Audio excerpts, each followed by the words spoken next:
Glória a Deus. João capítulo 3, a partir, irmãos, do versículo 1.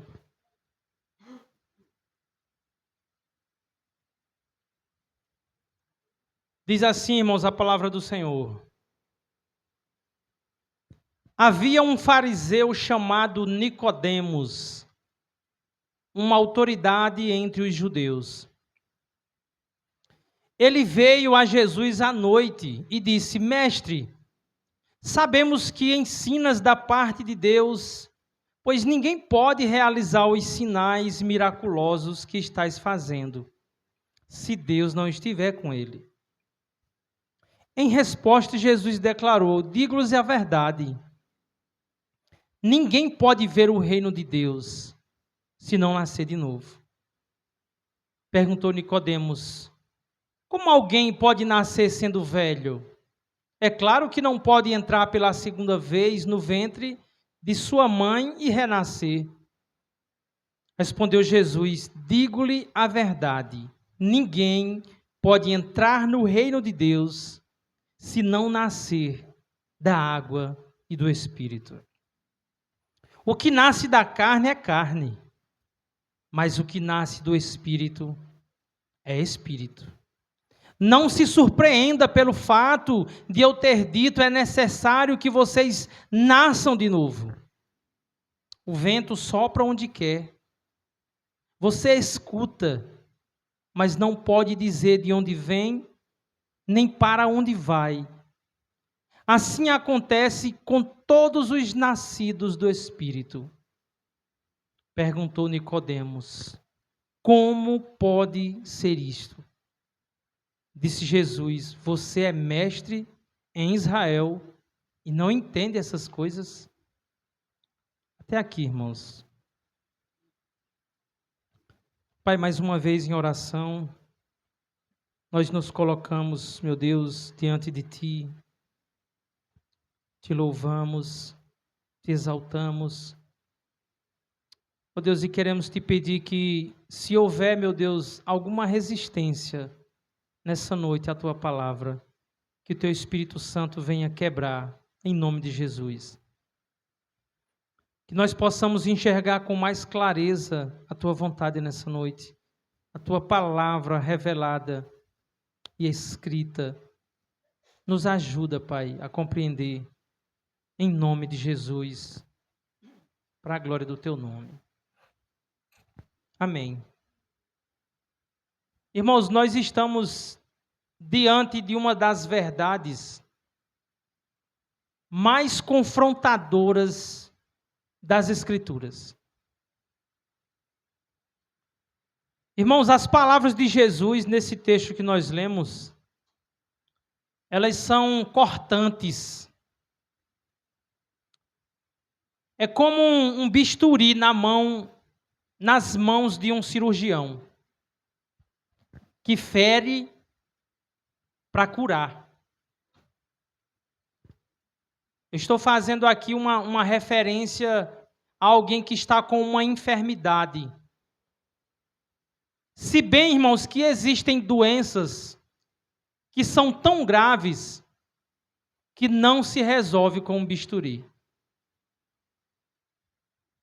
nem com tratamento.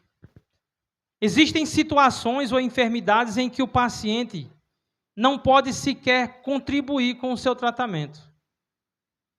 Ainda que o paciente mude o seu estilo de vida, mude a sua alimentação, faça exercícios físicos, abandone os vícios, durma bem, isso não ajuda em nada. Por exemplo, existem pessoas que nascem com problema de coração, uma doença congênita, coração tão comprometido que se essas pessoas não receberem um novo coração, elas não poderão viver. E quando a situação é essa, não depende do paciente. O paciente não pode abrir o próprio peito. Ele não pode trocar o seu próprio coração. E se ele mudar alguns hábitos, o problema também não vai ser solucionado. O paciente depende completamente de outra pessoa. É isso que Jesus está dizendo a Nicodemos. É algo parecido. Jesus está diante, irmãos, de um homem extremamente religioso, um homem moral, um homem conhecedor das Escrituras, um homem respeitado. Irmãos, Nicodemos era o tipo de pessoa que a sociedade olhava para ele e dizia assim: se aquele cara não for salvo, se ele não for para o céu, então ninguém mais vai.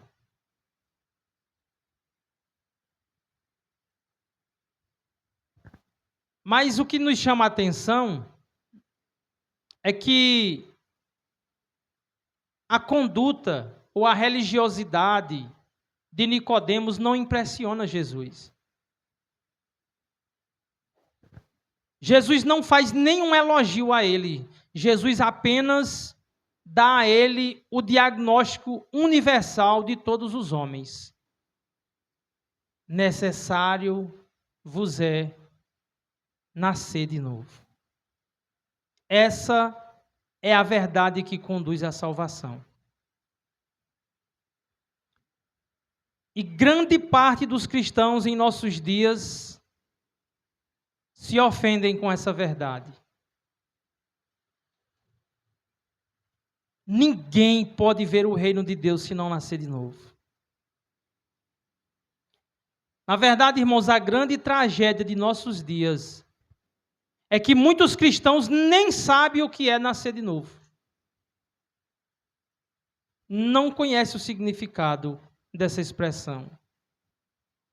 Infelizmente, hoje, se perguntarmos para muitos cristãos: você nasceu de novo? Então a maioria vai dizer: claro. Eu sou lavado e remido no sangue do Cordeiro. É o que muitos crentes diriam, mas sem compreender o significado dessas palavras. Essas palavras são bonitas, parecem muito piedosas, mas o que significa?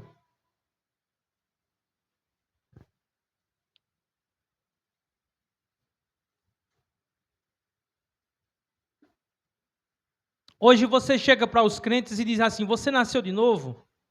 Aí ele diz assim: claro, eu aceitei Jesus. Quando o pastor fez um apelo, eu levantei a minha mão, eu caminhei até o pastor e eu fiz uma oração, e eu pedi para Deus entrar no meu coração, e eu pedi: Senhor, escreve o meu nome no livro da vida. Então, muitos crentes, dando essa resposta, diria: eu nasci de novo. Mas eu quero dizer aos irmãos que isso não é novo nascimento. Essas coisas são atos humanos, e qualquer pessoa não regenerada pode fazer essas coisas sem ter passado pelo novo nascimento. Mas alguém podia dizer: eu nasci de novo porque eu mudei completamente o meu comportamento de vida. Eu deixei os vícios. Eu parei de beber, eu parei de fumar, parei de mentir, eu abandonei alguns pecados, eu nasci de novo, eu sei que eu nasci de novo.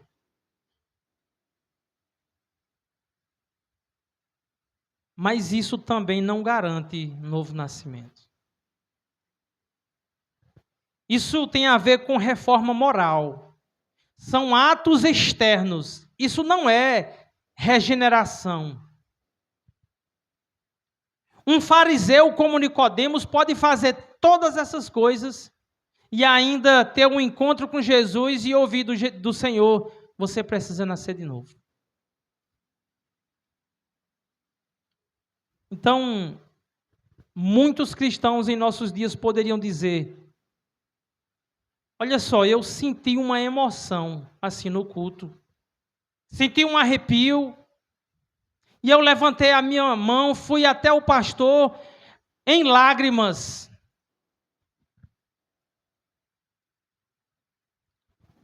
Eu quero dizer para a igreja que isso também pode não significar nada. Porque nós somos seres emocionais.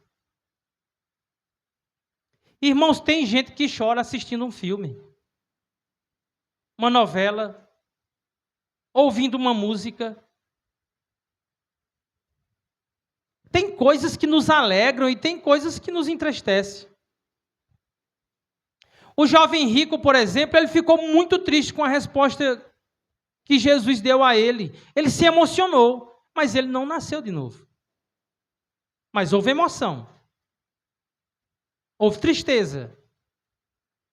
Na parábola do semeador, em Mateus 13, Jesus fala de pessoas que recebem a mensagem com muita alegria. Elas se alegram, existe emoção ao receber a palavra. Mas quando vêm as tribulações, essas pessoas se escandalizam. E elas abandonam o evangelho. A emoção não é necessariamente um marcador de um novo nascimento. Então a pergunta de Jesus não é se nós sentimos uma emoção, mas você nasceu de novo. Emoção não é uma evidência segura de vida espiritual. Nós podemos muito bem sentir emoção sem ter nenhuma transformação real. Então alguém ainda poderia insistir dizendo: eu sei que eu nasci de novo porque eu não perco um culto. Eu estou sempre nas reuniões de oração, eu faço evangelismo, eu ajudo nos serviços da igreja e outra, eu contribuo financeiramente.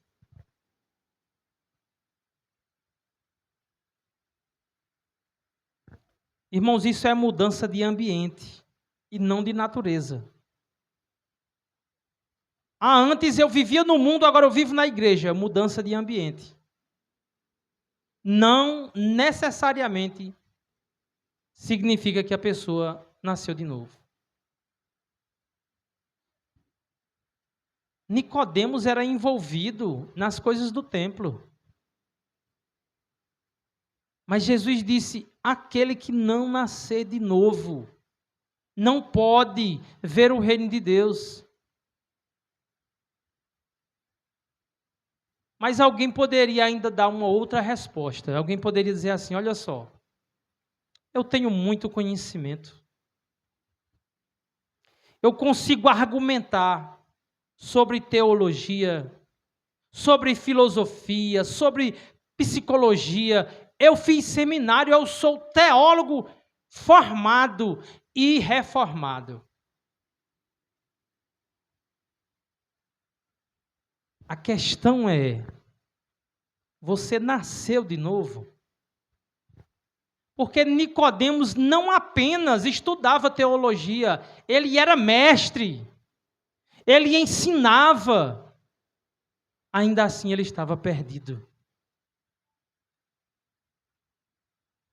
Irmãos, o problema do homem não é que ele precisa mudar algumas coisas em sua vida para agradar a Deus. Esse não é o problema, não é uma melhora. Não se trata apenas de melhorar o seu comportamento. O problema do homem é que por causa do pecado ele está morto. Morto para Deus. Morto espiritualmente, pois o salário do pecado é a morte.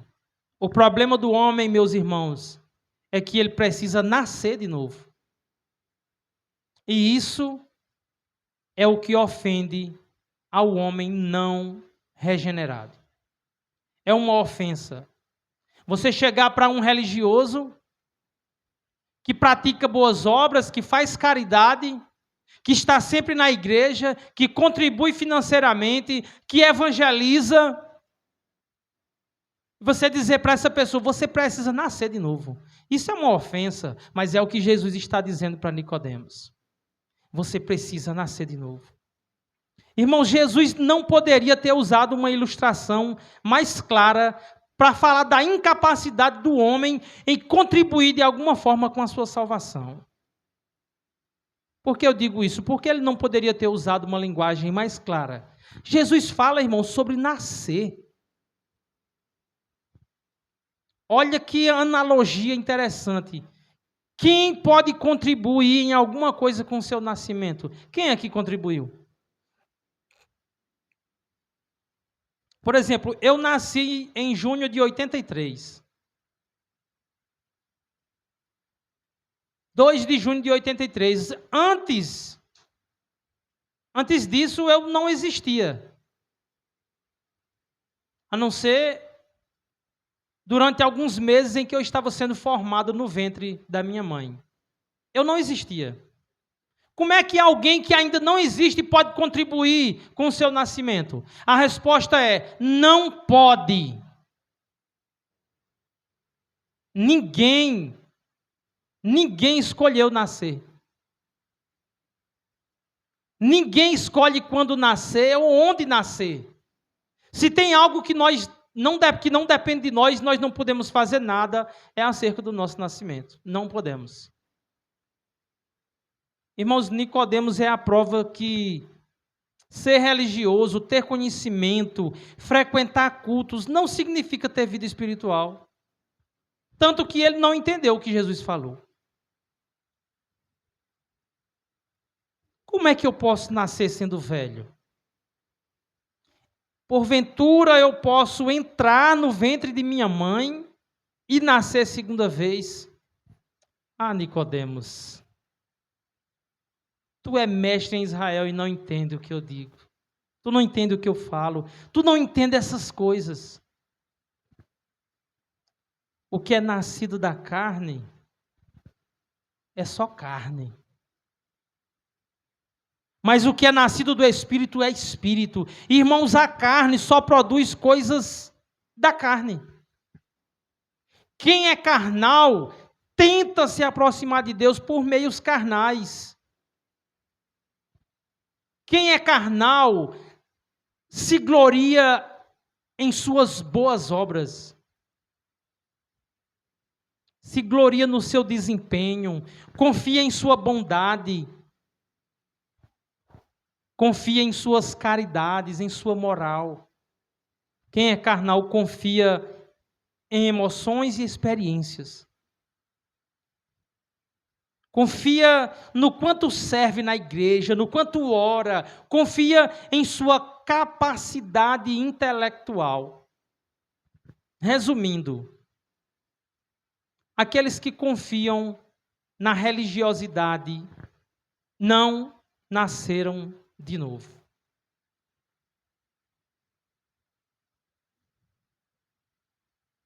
Irmãos, quem confia na carne não confia em Deus, mas confia em si mesmo e é orgulhoso. Paulo diz em Efésios 2, 8, 9: pois pela graça de Deus vocês são salvos por meio da fé. Isso não vem de vocês, mas é um presente dado por Deus. A salvação não é resultado dos esforços de vocês, portanto ninguém pode se orgulhar de tê-la. Confiar na carne, irmãos, não é cristianismo, é catolicismo romano. Muita gente na igreja evangélica que é católico tem uma capa de crente, um linguajar de crente, mas é católico. Mudou só de endereço. Por quê? Porque o católico confia nas suas obras. O católico confia nas suas caridades. Mas os cristãos genuínos confiam na obra da cruz de Cristo. Então, o problema do homem não é a necessidade de melhorar alguns aspectos da sua vida. O homem precisa nascer de novo. Precisa de uma nova vida, um novo coração, uma nova mente. Porque o homem não regenerado está morto. Veja o que Paulo diz aos crentes de Éfeso. Efésios capítulo 2, a partir do verso 1. Vocês estavam mortos em suas transgressões e pecados, nos quais costumavam viver quando seguiam a presente ordem deste mundo e o príncipe do poder do ar, o espírito que agora está atuando nos que vivem na desobediência. Então tem gente que diz o seguinte: o homem pode escolher a Deus, e isso não diminui a graça de Deus, pois até mesmo um mendigo pode estender as mãos àquele que lhe oferece uma caridade. Tem gente que usa essa analogia, que o pecador é como um mendigo, que ele pode, se quiser, estender a mão e receber de Deus a salvação. Mas a Bíblia não diz que o homem é um mendigo. Ela diz que ele está morto. E morto não estende a mão. Morto não responde, morto não faz nada.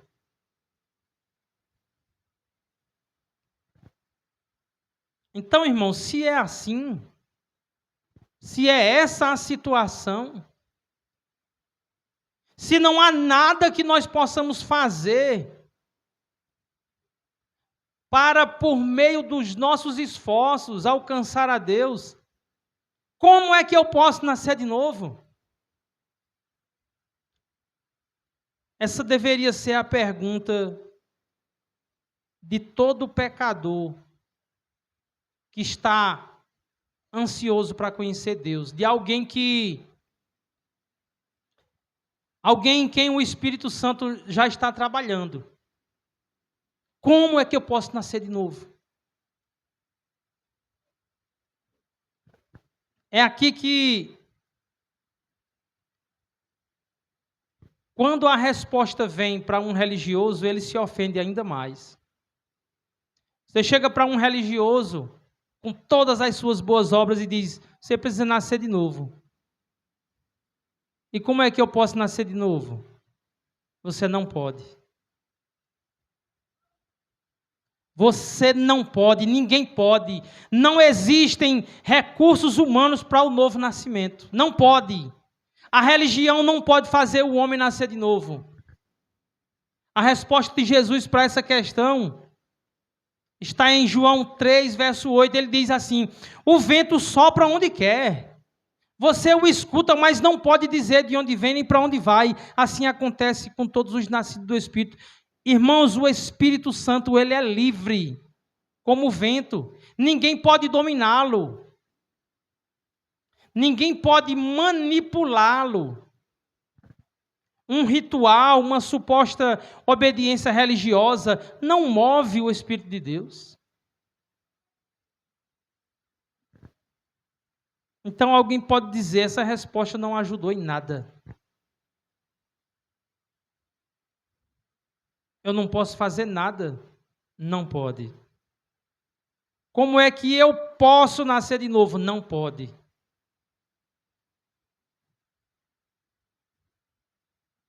O Espírito Santo, ele não se impressiona com atos de religiosidade.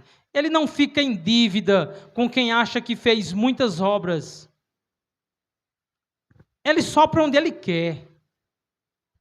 Ninguém contribui. Ninguém ajuda Deus na salvação.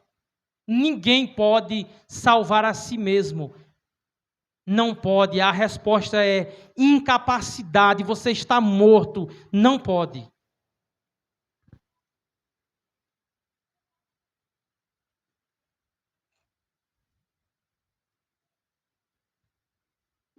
Mas essa não é uma boa notícia.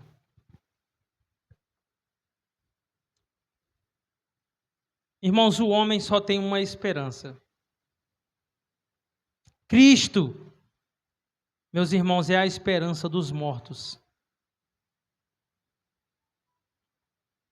Cristo disse em João 5, 25 e 26, eu lhes afirmo que está chegando a hora, e já chegou, em que os mortos ouvirão a voz do Filho de Deus, e aqueles que a ouvirem viverão. Pois da mesma forma como o Pai tem a vida em si mesmo, Ele concedeu ao Filho ter vida em si mesmo. Irmãos, a nova vida não vem das nossas obras, mas vem da obra única e exclusiva de Cristo na cruz do Calvário. Jesus disse, eu sou o caminho. Eu sou a verdade e a vida. Ninguém vai ao Pai a não ser por mim. Somente, irmãos, em Cristo a vida. A vida eterna está nele, Ele é o caminho. Ele é a verdade, Ele é a vida. Ninguém vai a Deus. A obra que salva foi feita por Ele e não por nós.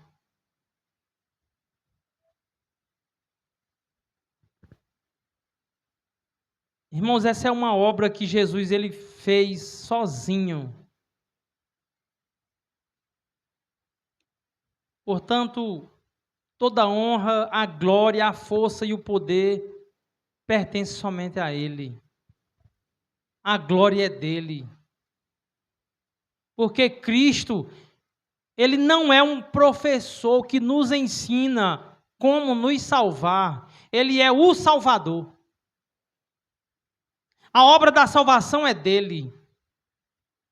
Ele diz em João 3, 14 e 15, da mesma forma como Moisés levantou a serpente no deserto, assim também é necessário que o Filho do Homem seja levantado, para que todo que nele crê tenha a vida eterna. Jesus aqui está fazendo um paralelo direto com o livro de Números, capítulo 21, onde fala sobre a serpente de bronze. No deserto, irmãos, o povo pecou contra Deus, o povo murmurou, o povo desprezou a providência de Deus. E como o salário do pecado é a morte, Deus enviou o juízo de morte contra o povo. Deus enviou serpentes abrasadoras que picavam o povo e o povo morria como resultado do seu pecado. Então Moisés chama o povo ao arrependimento e Moisés se coloca como intercessor do povo diante de Deus. Deus usa de misericórdia. Deus ele não tira as serpentes, mas manda que Moisés faça uma serpente de bronze e a levante e coloque num pedestal, para que todo aquele que olhar para a serpente não morra. Viva pela fé. Tenha vida física. E Jesus está falando que, assim como Moisés levantou aquela serpente de bronze, Jesus também seria levantado na cruz. Jesus está falando do seu sacrifício, pendurado no madeiro, o seu corpo moído, flagelado, humilhado. Ele está se referindo, irmãos, ao seu sangue derramado. Todo aquele que crê na obra da cruz tem vida eterna. Todo aquele que olhar para a cruz tem a vida eterna. O novo nascimento, irmãos, é morrer para si mesmo e confiar na obra da cruz, não nas obras humanas. E eu não estou aqui desprezando as obras humanas quando feitas em Cristo. Elas podem ser uma evidência da salvação. pode ser o resultado do novo nascimento, mas obras humanas sem a cruz são inúteis. A obra que salva é a obra da cruz. Então o homem pode mudar o exterior, o homem pode mudar a sua aparência, o homem pode mudar a sua linguagem, as suas vestes, e ele pode mudar de ambiente, mas somente Cristo pode mudar o coração de um pecador. Somente Cristo. E como eu posso saber então se eu nasci de novo?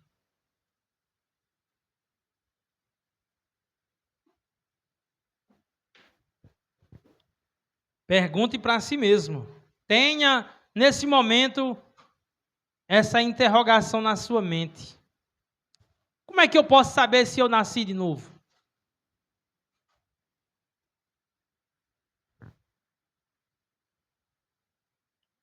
Irmãos, o primeiro passo para o novo nascimento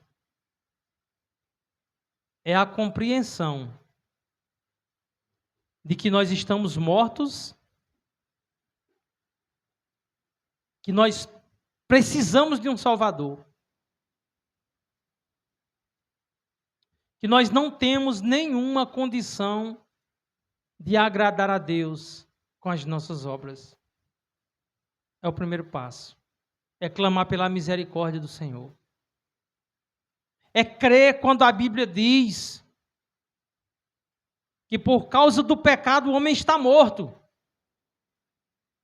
Ele não tem salvação em si mesmo. Ele precisa de um Salvador, um resgatador.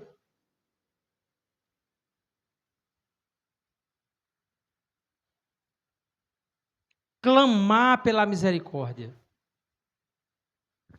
Porque a salvação vem do Senhor e não dos homens.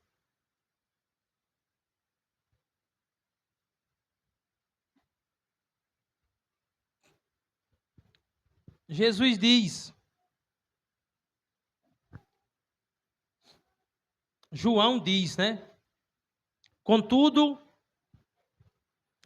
aos que o receberam, aos que creram em seu nome, deu-lhes o direito de se tornarem filhos de Deus, os quais não nasceram por descendência natural, nem pela vontade da carne, nem pela vontade de algum homem, mas nasceram de Deus. Então, em segundo lugar, responda para si mesmo. É uma outra forma de você avaliar se você nasceu de novo. Responda para si mesmo. Você dá somente a Cristo toda a honra e glória da sua salvação? Somente a Ele? Ou você acha que de alguma forma aquilo que você faz é que trouxe paz entre você e Deus?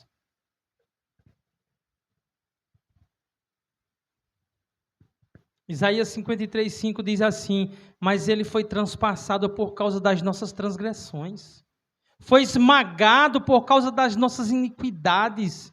O castigo que nos trouxe a paz estava sobre ele, e pelas suas feridas nós fomos sarados. Então a Bíblia não dá nenhuma glória aos homens.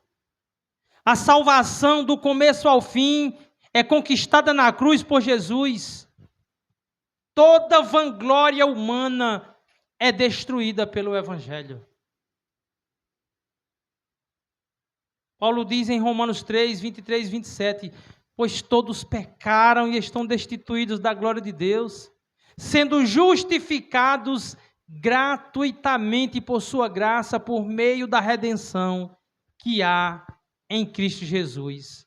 Deus o ofereceu como sacrifício para propiciação mediante a fé pelo seu sangue, demonstrando a sua justiça. Em sua tolerância havia deixado impunes os pecados anteriormente cometidos, mas no presente demonstrou a sua justiça a fim de ser justo e justificador daquele que tem fé em Jesus. Onde então está o motivo de vanglória foi excluído. Foi excluído. Baseado em que princípio? Na obediência à lei? Não. Mas no princípio da fé. E a fé não vem de nós, é dom de Deus.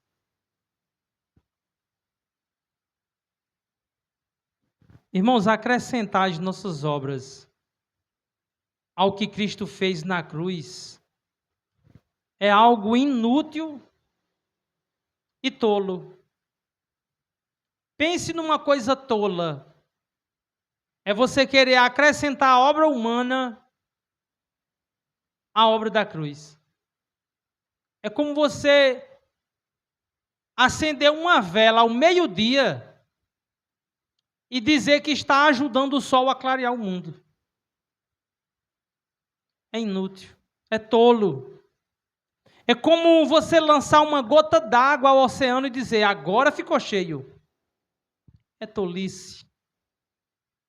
Eu diria ainda mais, acrescentar nossas obras de justiça, que Deus chama de trapos imundos, é uma ofensa. Irmãos, o que é um trapo imundo? Nada mais é que um absorvente usado. Você teria coragem de juntar isso ao que Cristo fez na cruz e dizer que está contribuindo para a sua salvação? Deus é santo e o seu Filho é santo, puro e sem manchas.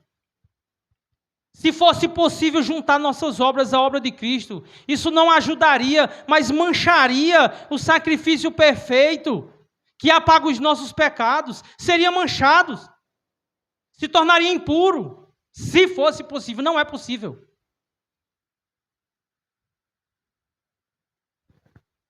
Esse sacrifício Cristo fez sozinho, pois só Ele possui pureza, santidade e justiça diante de Deus, para nos reconciliar, para morrer por nós, para derramar o seu sangue, como um sacrifício que aplaca a ira de Deus. Ele recebeu a ira em nosso lugar.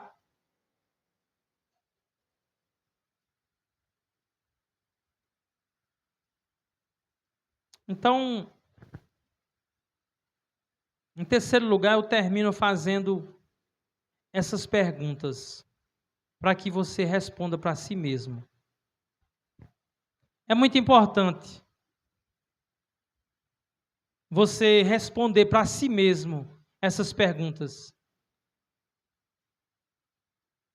Pergunte a si mesmo: é nesse evangelho que você crê?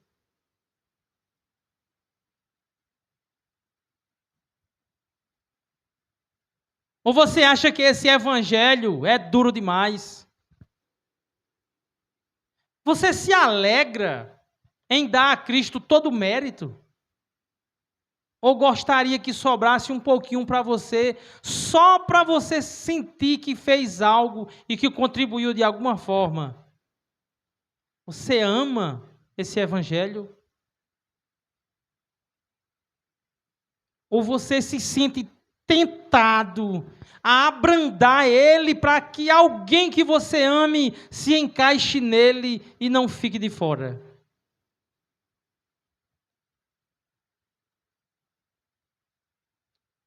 Talvez esse seja um bom momento para você tomar uma decisão na sua vida. Se render de fato a este único evangelho, ou buscar uma das milhares e milhares de igrejas que estão pregando outro evangelho. Um evangelho mais light, um evangelho mais voltado para o homem, para o ego do homem, que faz o homem se sentir confortável em seu pecado. Meu irmão, lhe pergunto nessa noite, você gostaria de ouvir nesse púlpito sermões mais confortáveis?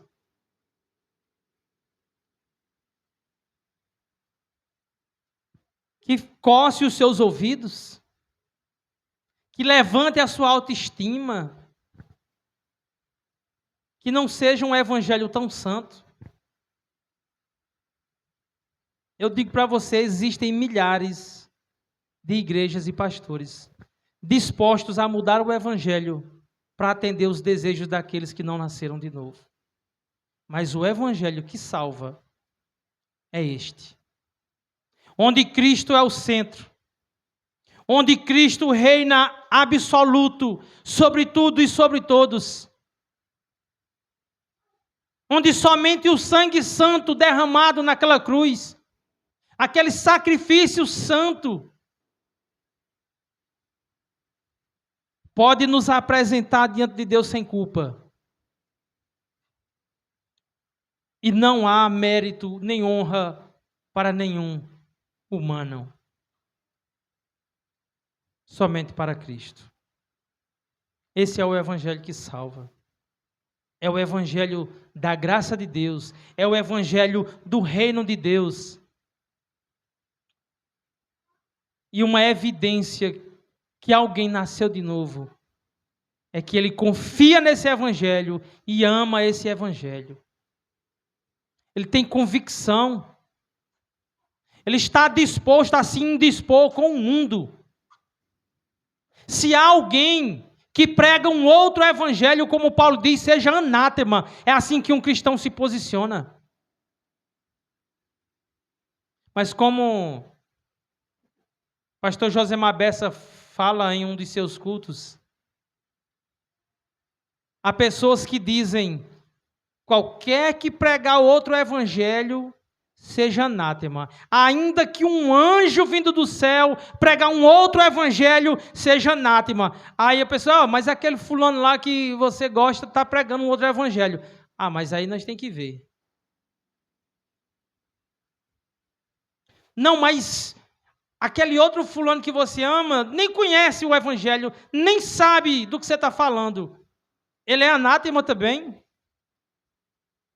Ou seja, um apóstolo pode ser anátema, um anjo do céu pode ser anátema, mas alguém que eu amo, alguém que eu goste, ou algum pastor que eu acompanho, se pregar um outro evangelho, não é anátema.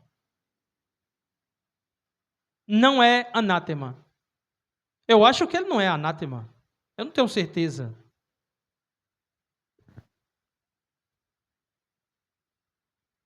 A nossa esperança é a cruz de Cristo. A nossa esperança é o sacrifício de Cristo. O sacrifício vicário, substitutivo. Cristo nos veste com a sua justiça. E por isso Deus nos justifica. Não por nada em nós.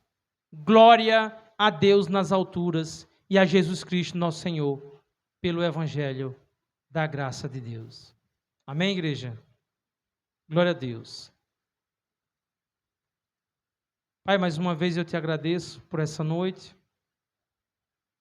Te agradeço, meu Deus, pela oportunidade que o Senhor dá à sua igreja de ouvir a tua palavra, Senhor. De nos reunir, meu Deus, como igreja, quebrando os nossos corações. Deus nos lança como flecha, ó Deus, para o alvo verdadeiro que é o teu Filho, Jesus Cristo. Não permita que nós venhamos nos desviar, nem para a direita, nem para a esquerda.